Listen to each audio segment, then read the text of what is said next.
මේ සඳහා රහස්‍ය ඡන්දයක් පවත්වන මෙන් මම යෝජනා කරනවා මම නාගරික මන්ත්‍රී ලෙනෝරා සුසන්ත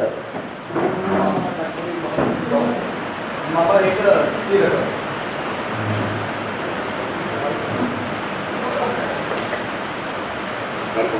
කොමසාරිස් තුමනි මම විරුද්ධ ඡන්දයක් ඉල්ලා සිටිනවා මෙතුමිනි. කොමසාරිස් තුමියනි මම ප්‍රියංගිකා කුමාරි මම විරුද්ධ ඡන්දයක් ඉල්ලා සිටිනවා. කර ස්ථිර කර ඇතනම් කොමසාරිස්වරයා විසින් සභාවේ සභිකයන් අතර ඡන්ද විමසීම පවත්වා නගරාධිපති සභාපති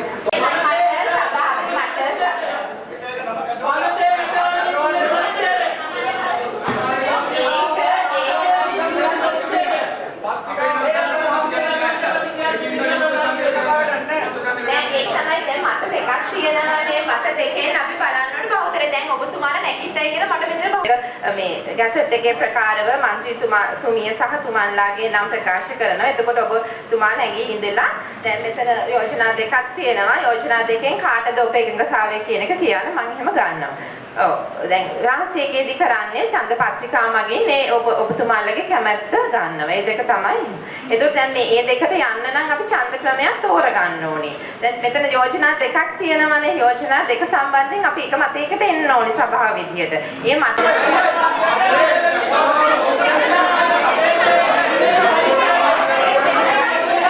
ඡන්ද ක්‍රමයේ විතරයි මේකෙන්. ඊට පස්සේ තමයි ඔබතුමාලා බහුතරේ කියලා තියෙන නම් විරුද්ධ ඡන්දයකට යනවා. ඔබතුමාලා බහුතරේ කියනවා නම්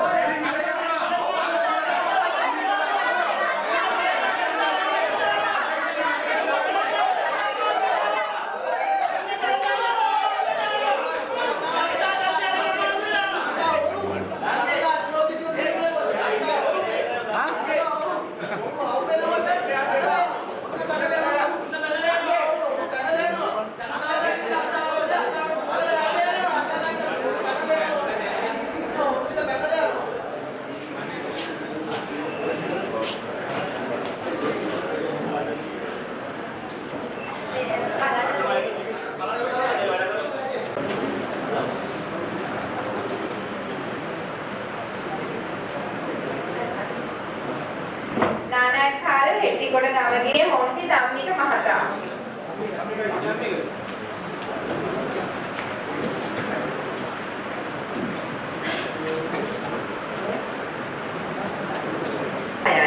ඒ අනුව මොරවුගේ සමිල මහතාගේ ඡන්දයක් ලබාගෙන නැහැ. ඒ වගේම විජය මුරිගේ මොන්ටි ධම්මික මහතා ඡන්ද 10ක් ලබාගෙන තියෙනවා.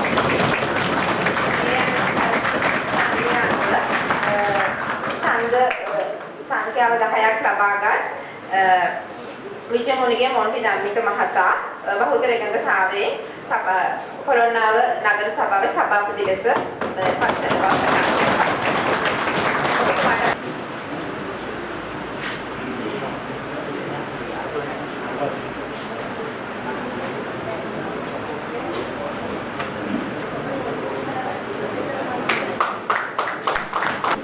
මාලිමාවට කලින් තිබුණේ බහුතරේ නෙමෙයි. නමුත් කවුද ඔබතුමන්ලාට සහාය දුන්නේ මේ තත්ත්වයට? සහාය දුන්න මේ පැවති ප්‍රකාරව ඒ සහාය දුන්නේ සභිකයන්ම තමයි. ඒ ආපු නියෝජිතයන් සමගි ජනබලවේගයේ සහායක් ලැබුණාද ඔබතුමන්ලාට? එහෙම කියන්න බෑ. අපිට විශේෂ සහායක් සභිකයන් විසින් ඒ මොකද කොළොන්නාවට ආදරය කරන සභිකයෝ තමයි මේ සහාය දුන්නේ. ඒකත් අපි මතක් කරන්න ඕනේ. ඒක ඒ අය තමයි. 9ක් තිබුණේ 10 විපක්ෂයට 10ක් තිබුණා. බහුතරයක් මෙතන හිටියා. පළාත් පාලන කොමසාරිස්සේ තුමිය ඒක විමසුවා. ඒකදී ඒ සාධාරණ ඉෂ්ට කළා. සමගි ජනබලවේගයේ මන්ත්‍රීවරයෙක්ද ඔබතුමන්ලාට සහාය දුන්නේ අන්තිම? එහෙම කියන්න බෑ. මේ සියලු දෙනාම පොදුවේ සභිකයේ වද සිට ඒක පක්ෂ ભેදයක් නෑ. ඒකට කොළොන්නාවේ අම්මා තාත්තා වරම දීලා තියෙනවා. ජනතාව ඡන්දේ දීලා තියෙනවා. ඒ ඡන්දෙන් ජනවරම ඒ අයුරෙන්ම ඒ සභිකයෝ සියලු දෙනාම ඒකට සාධාරණයක් කළා. දැන් විපක්ෂයේ කට්ටිය නැගිටලා ගියා. මොකද ඒ ගැන කියන්නේ? නැගිටලා යන එක නිකන් එක දේවල් මේව තියෙනවා. එක කුමන්ත්‍රණ විකෘතිතාවයන්. ඒවා අපි දැක්කා. ඒවා නමුත් මේකේ කෙලින් හිට ගන්න සභිකයෝ හිටියා. ඒ අය මනාව සහාය දෙනවා. ඉදිරියටත් තව මේ ඔය නැගිටලා ගිය අයත් මේ සහාය දෙනවා සභාව පවත්වාගෙන යන්න. ඉදිරියට සෑම දෙනාගේම සහාය ඇතුව මෙතන දේශපාලන ભેදයක් නැහැ. මෙතනින් එහාට මම ඒ කටයුතු ඒ විදිහට සාධාරණව ඉෂ්ට කරනවා.